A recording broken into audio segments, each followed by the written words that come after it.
Hello and welcome to the Soul of Business with Blaine Bartlett. I am your host, Blaine Bartlett. And folks, I want to just kind of plant something here that would be kind of an interesting thing for us to set up this whole conversation with. And it has to do with changing what you think you know about selling. Because our guest today, my guest today, I'm delighted to have him on the show. He's for those of you that know me and know the work that I do. David Meltzer is one of my best friends in the world, and he and I do a show together, Bloomberg TV's Office Hours with David Meltzer, co-hosted with Blaine Bartlett. Well, my guest today, Ari Galper, has actually grew up with David, and the idea of selling without chasing is a real interesting concept that comes into mind. And Ari is really the world's #1 authority on trust-based selling. And I'm absolutely delighted to have you on the show. The idea of trust-based selling is a really interesting, I think, take on how you go about approaching moving anything into somebody else's mind share and into their experience of life. So, Ari, just with that little preamble introduction, welcome to the show. Thank you, Blaine. Appreciate to be here and looking forward to it. Well, I start every show with a simple question. When you hear the phrase "the soul of business," what does that bring up for you? For me, it immediately triggered the idea of authenticity and connecting to people at a level, at the soul level, where people resonate with you and they resonate with your message. I feel like that's sort of the vibe that I want to talk about today. So there's sort of this vibration that your market feels from you and your customer feels from you that they don't feel from anybody else. That to me is unique. In Sanskrit, there's a term called rasa. Just kind of the feel of something. It's got, a place or a thing has some energy associated with it. Yeah. And if you're kind of tuned into it, you kind of get the sense of what that's about. Yes. Um, yeah, I've done a lot of selling. Anybody that's in business, I mean, the world revolves around my ability to sell my product or service. There's a distinction between selling to get something and selling to make a difference. And I'm kind of parsing that out very specifically for a reason here, because I think it leads into what you have here is about, how did you get to this point? And the whole idea of trust-based selling. Where did that notion first appear for you, and then how have you actually leveraged it? Because I think it's Sure. fascinating. Well, an experience that happened about 20 years ago that kind of woke me up to this concept. And I'll tell you the story behind this. I was a sales manager in a software company, and we launched the first online website tracking tools to collect user behavior statistics on websites. And now it's called Google Analytics, a pretty popular free tool. But back then, it actually Uh, cost money years ago. And I was managing 18 people underneath me, 18 salespeople. And the leads that came across our website, there were big opportunities came across my desk first. And this one contact called our office. I got the phone call, great conversation with this gentleman. He represented a really huge global business and company. And he agreed to a conference call and a live demo of our product. And it was such a big opportunity, Blaine. If I closed this one sale, it would double the revenue in one transaction. That's how big this deal was. So the day finally came, Friday at 4 o'clock in the afternoon, and I was in the conference room with my CEO. I closed the door behind me, big long conference table. In the middle of the table is the old school speaker phones, the 3 legs on it, the corporate kind of phones. And I hit the dial tone and I dialed the number they gave me. He picks it up. He says, "Hey, Ari." I said, "Hey, how's it going?" "Good." And he says to me, "Ari, let us tell you who's with us in the room today." And I was like, "Oh, didn't realize there'd be someone else there." Next thing I hear is, "My name is John. I'm CEO of the company." I was like, "Oh, this is good." "My name's Chris. I'm head of global IT." This is even better. "My name is Julie. I'm head of marketing." This is great. I mean, everybody on this call was basically a decision maker. Yeah, it doesn't get any better than that. It's going to happen. It's going to happen now because they're all there. So I introduced myself and then begin giving them a live demo over the web of their websites being collected ahead of time, their stats to see it for the first. So this is pre-early internet, and I'm showing this to them, clicking around the screen. They're seeing their information for the first time, and start hearing this noise on the phone call, like, "Wow, this is great. This is amazing. I can't believe it. They started asking me all kinds of questions. How does it work? How do we install it? And of course, I had all the answers. I mean, there was so much chemistry on this phone call playing. It was like a love fest on the phone. You know what I'm talking about? Like it just felt Oh, I do. so right. No resistance. I mean, we're going back and forth. I'm answering objections. They're so excited, and I'm answering everything I need to answer. I mean, there was so much chemistry call. It was fantastic. And the call comes to a close about an hour later, and my contact says to me, Ari, this is great. We love it. Look, give us a call a couple of weeks, follow up with us, and we'll move this thing forward. I said to myself, oh, thank you, God. Oh, this is like the dream. And so I said my goodbyes, and I took my arm in my hand, and I reached for the speakerphone in the middle of the table, and I'm reaching for the off button. As I'm reaching for the off button, by complete accident, I hit the mute button instead of the off button. They were right next to each other, and I hit the wrong button. A small click happened, and they thought I hung up the phone. And that split second, a voice inside of me said, Ari, go to the dark side. Be a fly in the wall. Go where no one's ever gone before in the world of sales. So they started talking amongst themselves, thinking I had left the call. Now, what would you, I know you kind of know the story, but what would you expect them to have said after a call like that? Not a trick question on that. What would you imagine they would have said? It's kind of like, I'm so excited about doing this. I mean, just given the way you described it, I can't wait to get this started. We're going to have to work with the numbers a little bit probably, but let's just get this thing done, particularly if they're saying, let's get this launched. Yeah, that's what you expect So them to hear. they're looking at calendars and. Exactly. I was waiting to hear that. But let me share with you what I heard word for word. What they said was this. They said, we're not going to go with him. Keep using him for more information and make sure we shop someplace else cheaper. Knife and heart twist. Blaine, I was in a state of shock. I snapped out of it, hit the off button, looked at the wall, and said to myself, what did I do wrong? I was professional. I was competent. I was, easygoing. I wasn't aggressive. And the first big epiphany hit me. And that was this: somewhere along the way, it has become socially acceptable not to tell the truth to people who sell. Yep. Right? It's okay to take things like, sounds good. Send me information. Oh, we're definitely interested. Oh, wait. Send us a what? A proposal. Without having any intention of buying. And I said to myself, what is going on here? And I asked myself, why were they afraid to just tell me the truth? I'd be okay with that.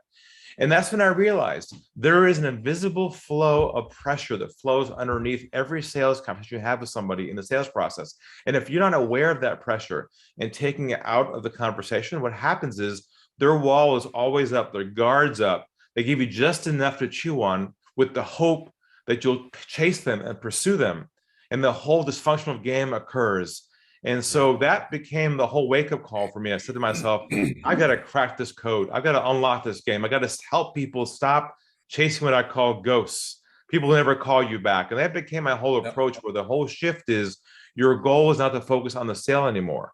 Your focus is to create deep trust with people in the beginning, where they feel comfortable, vulnerable enough to open up to you and tell you the truth. That became our whole premise behind our philosophy. So I want to capture that, because I mean that when I first heard this story and then heard that piece, it was kind of like, ooh, that's really good. The purpose of a sale is not to sell. The purpose of a sales call, the sales call, is to generate trust, so that you've got a foundation to move forward and to get to the truth of whether you and them are fit or not. Yep. Which means you're letting go of your objective and you're being present with them 100%. You're not thinking about a next step every few minutes. Yeah. And I think that's the difference between being invested in the sale and being attached to the outcome. Right. Because if I'm attached to the outcome, I'm going to do the dance. Correct. Yeah. And that's what we're talking about today, is deconditioning people away from that dance. Yeah. Yeah, I love that story. I love the story the first time I heard it. It was kind of like, wow, this is really rich. Now, you've written a book, and it's the one call sale, and I want to make sure that we get that in, because it is disruptive. I mean, it really turns on its head, everything that we think that we know about selling and the sales process itself. And I've been through sales programs. I mean, I go back almost 35 years here. One of the very first sales programs I took, and it's kind of like, get up, just yes, it's kind of like I get just kind of after exploring what you're up to with this. I mean, it's kind of like that old way of working seems so antithetical to actually how I live my life today. Right. And it's steeped in authenticity. And I Right. guess that's kind of where I'm going with this little soapbox Yeah. spiel here. But it's steeped in authenticity, and authenticity is almost impossible to resist. Yes. Yeah. Yes. It's magnetic. It's a vibration. Yeah, it truly is a vibrational quality that is, and the spirit of life comes through when things are authentic. I mean, I look at a sunset; it is authentic, Yes. and it's captivating. Yes. Yeah, I will say yes to a sunset every day of my life. Sure. I truly will. Sure. Metaphorically, it kind of Sure. translates. So, this idea of sales myths, because I grew up with a lot of them, just coming up through the corporate ladder as I did in the consulting field, trying to sell big projects and $1 million projects. What are some of the sales myths that you kind of disabuse people of today? Sure. There are a lot of common ones that we're still wedded to from the past. One is a classic one. I'm sure you recognize this one, and that is that sales is a numbers game. The Hmm. concept is the more contacts you make, the more sales you're supposed to make. Well, Yeah. we discover in this economy now, it's not about how many contacts you make anymore. It's about how deep you go on each conversation. Not how good you are, how many contacts you make, but how good you are at trust building. A very different way of looking at your process. And number two is the idea that the sale is lost at the end of the process. But we believe the sale is not lost at the end anymore. It's actually lost at the beginning at hello. And I'll prove it to you Yeah. right now. If someone calls your office tomorrow morning and you pick up the phone and you hear, hi, my name is, I'm with, we are a, what goes through your mind in about 3 seconds? Yeah. What do you want to sell me? I mean, It's it over at is hello, automatic. isn't it? Yeah. Yeah. And I'll make the case today that many of your viewers and listeners are losing their opportunities, not at the end of the cycle, they're losing it at the beginning. They may not making, maybe not doing outbound calls, but somewhere they've lost trust in the beginning, which caused them to now go in that chasing game, which that never ends. We'll talk about that today. And then the last Yeah. key myth is the idea of rejection.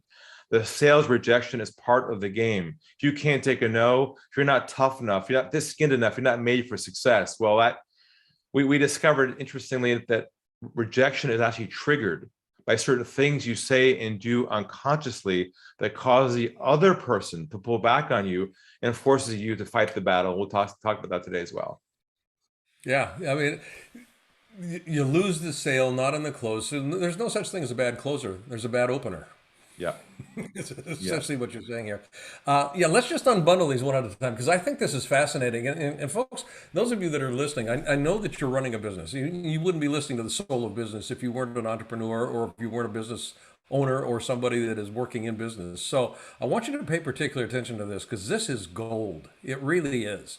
This is a very fundamentally different way of thinking about how you go about positioning not your product or service, but positioning yourself Yes. in service of having your product or service And on that note, I'll just mention that your ideal clients, they don't really care about how you solve their problem. What they care about is that you're the one to solve it or not. So the whole time they're asking themselves, do I trust him? Do I trust him? They're not asking themselves, well, how is he doing that? That they really Yeah. care about, are you the one?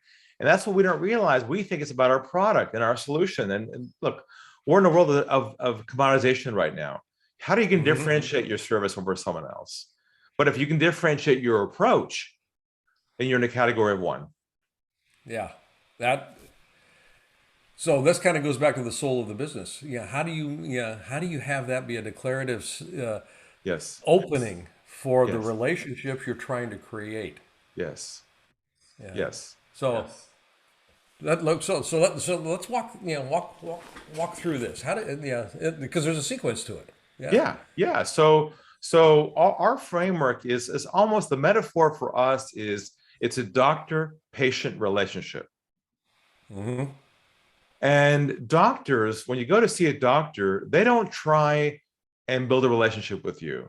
They don't say, hey, how's it going? How's the football game? Really? Oh, that's great. Nice to meet you, by the way. What do you guys see? They don't put in all the sales stuff that we're supposed to be doing, because we think they're supposed to like us and know us and get to know us better before they buy from us. See, doctors don't do that. In fact, I'm working on a bumper sticker right now, and it's going to be called Doctors Don't Do Coffee. Because they know if they create social relationships with someone, you'll feel less obligated to take their recommendation because you'll be friends.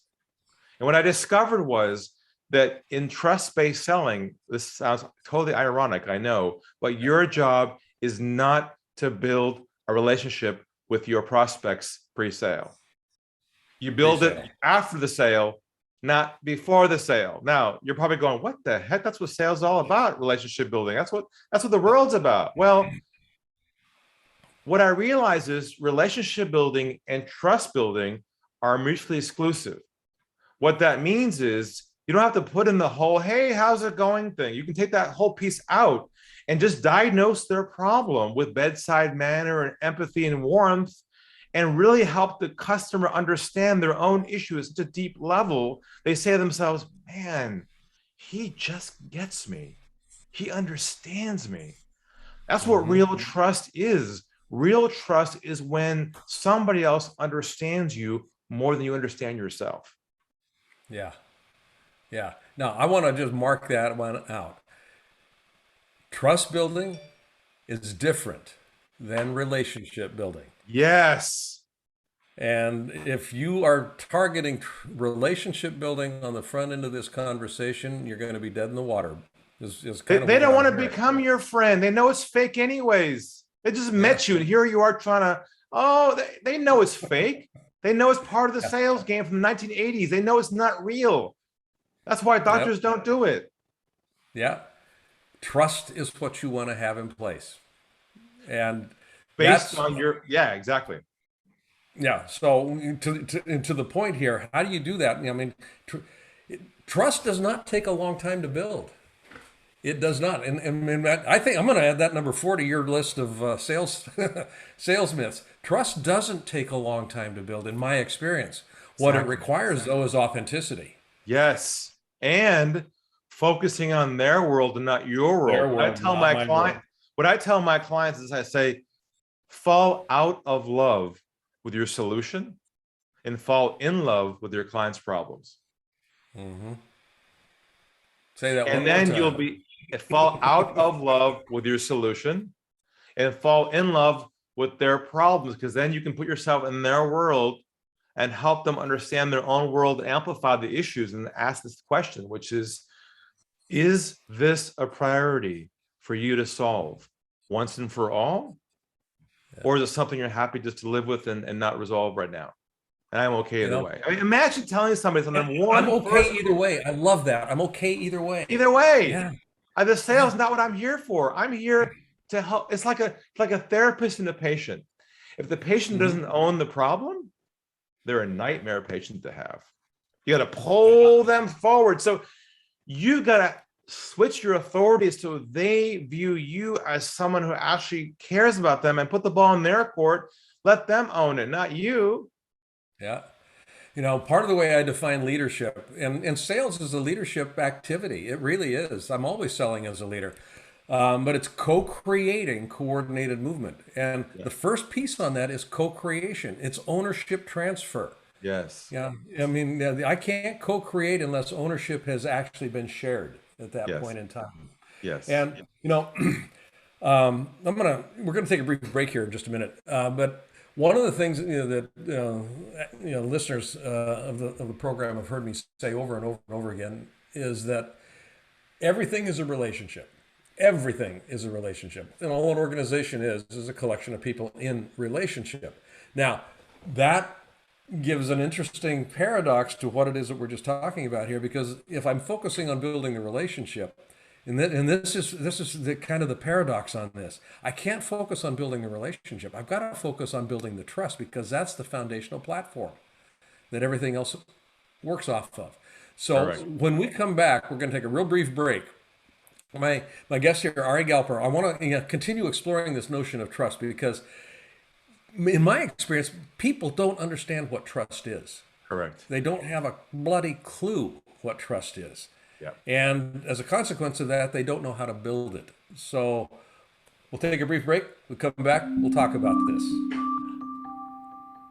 I want to thank you for listening. I want to also invite you right now to go to blainebartlett.com. And on that site, which is my personal website, you'll see services up on the top menu. I'd like you to click on Leadership Mastermind. Now, why I want you to do that is we have structured a mastermind program that is very unusual and it is very powerful. And by going onto that site and clicking that link, you'll be taken to a landing page that is an invitation to join this mastermind. It's a 52-week long exploration of what it takes to be a highly effective leader in today's fast-changing environment. You won't regret it.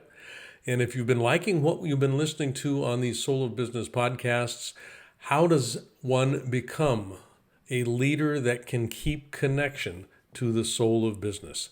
That's what we look at. That's what we're about in this mastermind program. So again, go to blainebartlett.com and click on the services link. And there you'll find the link to the Leadership Mastermind program. Look forward to seeing you there. Thanks for listening to this little commercial. And now back to our show. Welcome back, folks. I am speaking with Ari Galper here, the number one authority on trust-based selling. And I want to mark that, the number one authority in the world on trust-based selling. What is trust, Ari?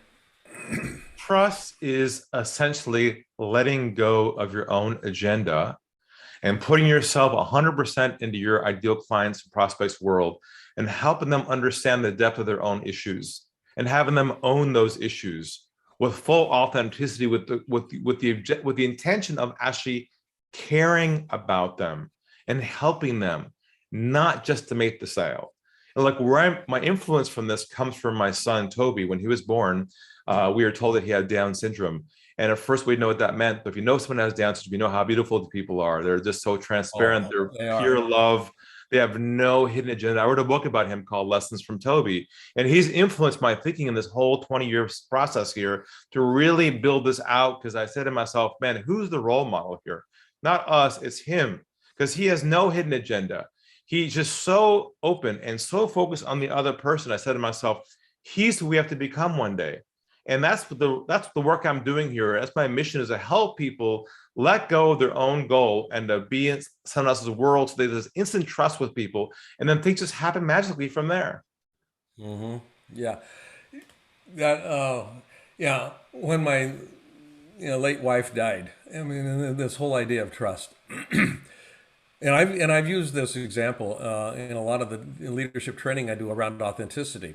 Hank Kaplan, Dr. Henry Kaplan, is the oncologist that I reference here, and I love this man. He is just, but the relationship my late wife and I had with him was built on trust. I mean, and you used the doctor-patient analogy a little bit earlier. We would have done anything and everything that he ever suggested we did. Right. And honestly, it was like I wasn't concerned about protocols or procedures or anything else. If Hank said this is what we need to do or where we need to go, that's what we did and that's where we went. And we were very much in front of the treatment protocol. We were owning this whole thing. It wasn't like we just abdicated responsibility. Right. But we felt he got what was going on, not only with Pam and her cancer, but with the family structure. Yes. So I cannot think of a time where I didn't feel like he got us in any conversation. Right. And that made all the difference in the world. And it was an unfortunate outcome, in the sense that Pam didn't make it through. And I remember sitting down with him the day that she died, and I walked into the office, and he saw me coming in, and I heard him say to his scheduling nurse, "Cancel the rest of my appointments today." Right. And I sat down at his desk, and it was relatively late in the afternoon, but the deal was cancel my appointments. I need to be present for this. Exactly. Exactly. And I've never forgotten that. And Right. I use that example in the leadership training I do with physicians about you have to Right. build trust before you go anywhere else with anything. So Correct. there's there's principles that you've identified Yes. that I think are absolutely brilliant. And I say brilliant because they're brilliant in terms of their simplicity. I Right. mean, and they're simple, but they're not easy to execute on an ongoing basis unless you really are paying attention. Yes. So let's unbundle that a little bit because, again, I don't think that most people know what trust is in a lot of ways. And these principles actually begin to inform how I go about building trust if I understand how you put this together. Yes. So I developed my own body of work around what I call trust-based languaging. Words and phrases Hmm. that build trust with people in real time in a conversation that builds that feeling of connectivity and openness. And the core principle behind this is number one is what I call always be diffusing pressure, always take the pressure out of the conversation to bridge that trust. Let me give you an example right now that I think you relate to and everybody else can relate to. Let's say you're having a first call with somebody over the phone, a potential prospect or opportunity, and the call is going well, good chemistry, looks like a good opportunity, looks like a good fit. Call kind of comes to a close. Normally, we say things like, how about we move forward, have a cup of coffee next? We always move things where? What's the next step? Exactly. That's what we're trying to do that, right? But what happens if you attempt to move somebody forward and they aren't ready yet? What do you break with them right there in the process? Yeah, it's kind of like, Trust. whoa. Exactly. Yep. So same scenario, our mindset, our languaging. Same call's going well, good opportunity, good chemistry, call comes to a close. Rather than saying, hey, how about we move towards a sale? What we say instead is this: we say, where do you think we should go from here? And I'll say it again. Where do you think we should go from here? Now, how is that changing the dynamic of the moment? The question puts me as the receiver of the question in charge. You're And shifting the power. Exactly. yep. And that's, I mean, that it's, and it also says, well, I'm not sure. It gives me permission to say, I'm not sure yet because I don't know that my questions have been answered fully. So Exactly. I don't know where else to go. It opens vulnerability to allow them to tell you the truth.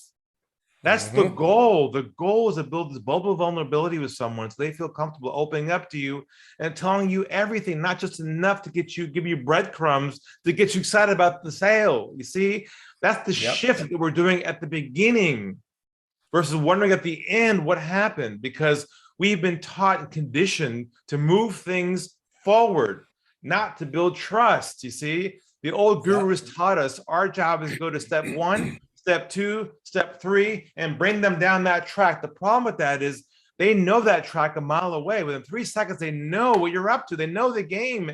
It's over. You can't do that anymore because people know, oh, here we go again. Next step, follow up, chasing. So Yep. when you say to somebody, where do you think we should go from here? Hmm. Usually they're in a state of shock. They Yeah. can't What's believe it. going They can't believe somebody would be so authentic to actually ask them what they want to do. That is your differentiation. Yeah. I have permission to say, I don't think we need to go anywhere right now. Yeah. Or can you give me more information about that? Yeah. Well, I I've mean, got one more question. What about I got it one all more comes question. out? Yeah. The truth Yeah. that's being buried there because we don't know how to unlock it. Yeah. That is so.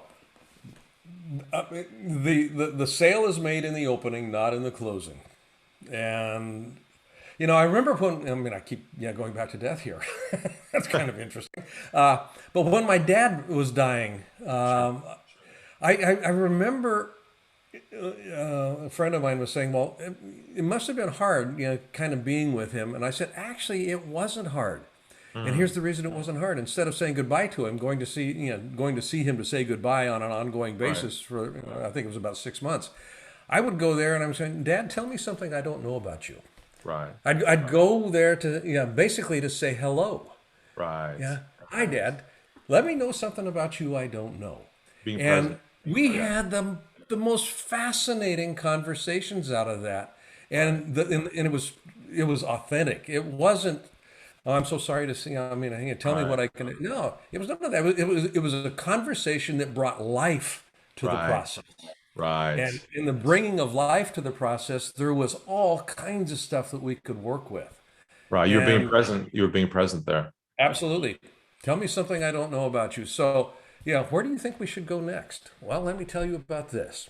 Exactly. So Yeah. Yeah. that's Even the first principle. The other one is the idea of getting to the truth. Now, what does that mean?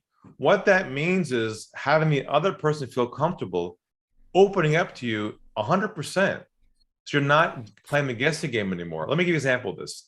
yeah. Recently, someone called my office. They got through my team, got to me, unscheduled call. I picked the phone up and I hear this. I hear Mr. Galper. I said, yes. My name is John Johnson. Changed the name. I'm with XYZ company. They're a huge corporation. We're looking to bring someone in to train our salespeople. We're looking at you and two other people right now. We'd like to know, first of all, why should we go with you? Why are you the best? And give me your best sales pitch. He says this to me inbound, right? So I'm a human Uh-huh. being too. They're a big company, but I took a deep breath. I got centered. I lowered my voice and I said this to him. I said, well, isn't that interesting? And I paused for a moment. There's more. Don't worry. I paused very calmly and I But said to him, I'm leaning in on this. to him, over here at our company, we have a very similar process to you where we ask some questions, gather information to see if we're a good fit. And if we're a good fit, we decide where to go from there. And I said to him, would you be open to that? That's all I said to him. Next thing on the phone, you know what I heard? Nothing. Dead silence. Then he actually breathed across, like his breath came to the phone. I could feel his shoulders kind of came down. He became human again. And he lowers his voice and he says to me, okay, what kind of questions do you have for me? Next thing I know, we're having a normal conversation. Within 5 minutes, I discover one, he's not a decision maker. Two, he has no budget. And three, he's just curious as to what I do. And off he went to my videos, my website, hung up the phone. Now, what did my process just save me months of there? Chasing a potential client that you thought was going to say yes because they were saying, this sounds really good to me. I'll get back to you on this. Chasing, pursuing. Actually, this drug in our bodies is latent, but it gets turned on with calls like that. You know, the drug is called? It's called hopium. You know the you know the hopium drug. Opium. Woohoo! I got the call, honey. Guess what? Fiji this year. We're going to Fiji. I got the phone call. You tell your team. I got the call. Woo! You got the hopium drug going through your body. You're so excited because the call came in, and you you call them back and you get their voicemail like, what? He's not calling me back. Then you go to your computer, open your email up, and you write, "Dear John, I'm just writing you to what? To Follow up. follow up." I'm going to ask all your listeners right now to do me a favor and remove this one phrase forever from your vocabulary and never, ever use it ever again. And here it is. Never again use the word follow up in the rest of your career as of today. Ever again. What's the only industry in the world that says, hi, I'm calling to follow up? Sales. Sales. And here you are trying to be heart-centered and non-aggressive and nice, but your languaging screams 1980s. I'm trying to move this thing to a next step and next step. And there's a classic few more other ones, like remember the one like touching base and circle back and checking in. These are like these are so classics. I am guilty of every single one of them. Over and over and over. So I'm gonna give you Absolutely. listeners. Here's the vaccine for that problem. So here it is. I'm gonna use this instead. I'm giving you a call to see if you have any Further questions. feedback on our Feedback. previous Oh, conversation, any feedback on our last meeting. any feedback on the proposal. Feedback's not going forward. Feedback's going backwards, the opposite direction, which takes the pressure out. You see, feedback is what gets to the truth. Try that one change tomorrow with somebody and watch what happens. You'll be like, oh my God, they won't stop talking. Ari was right. The entire time I was the problem. I was using languaging and process that cut them off without even knowing it because I'm so conditioned to sell in the old way. All right, that last piece is brilliant. I mean, it really is. Yeah, yeah. Feedback, not Feedback. feedforward. Even notice the word I said to him on that role play. I said, would you be open? The word open replaces the word interested. See, interested is a sales word. See, we're so conditioned to get a yes or a no. Our languaging points to the yes. What we say, the word open, is the middle space that allows them to engage, because we're so wired to kind of move them down that track that narrows down our behaviors, which they know within 3 seconds what this is about. This is absolutely brilliant stuff. It really is, and I'm very mindful of your time and the time of this podcast here. So we've got a couple of principles here. Is there any one that we're missing? Those are the key. Those are the two. Okay, those are the key ones there. The one call sale. You outline all of this in that book, right? So just to clarify, my new book is the one call sale coming out next year. My current book is Unlock the Sales Game, which is now available, and people are buying that now, has it inside of there. But my new book will be the pinnacle of my work, which compresses sales cycle down to one single conversation, which I do now with my private clients. When that is ready to launch, let me know. Sure. And we'll get you back on the show, because I think this is absolutely brilliant. I love this, and I love it for for a couple of reasons. One is it puts the whole process where it belongs, which is a shared ownership of moving things forward. And from a business perspective, I talk about this a lot. How do people feel about themselves when they're in the presence of your service or your product? And if they don't feel uplifted, if they don't feel, vibrant, you're probably not going to making the sale. And I mean that in a very objective way, but you're also probably not being of service to them. Yeah. So the idea of opening this up with, and literally opening this up with authenticity, vulnerability, so that it's not a sales process, it's a trust building process. Yes. Where can people find out more about what you're up to, Ari? The best place to go is to unlockthegame.com. There's a free intro course there, a consultation there, complimentary. And also on LinkedIn, connect with me there. I have a show once a month there called Stump the Guru, where you can jump on and stump me with the toughest sales question live. I'll take you in the queue there, and the archives are available on the website, and it's lots of fun. But look, this is for people who are really in a low volume, high price point, high trust model, where it's advisory, consulting, high transaction size, and you can't, do the old thing that you're used to. Yeah. So, for folks like me, I mean, selling $1 million program or $100,000 coaching program, this is gold. I've got clients now who are onboarding new prospects after one single conversation. No proposals, no follow-up, no next steps. Beautiful.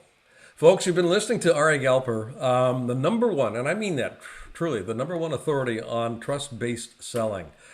He's been featured in CEO Magazine, Forbes, Inc. Magazine, SkyNews, Australian Financial Review.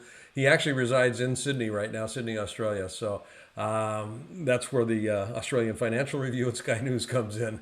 But Ari, I want to just thank you so much for being just a font of absolute wonderful knowledge and wisdom here. I appreciate that greatly.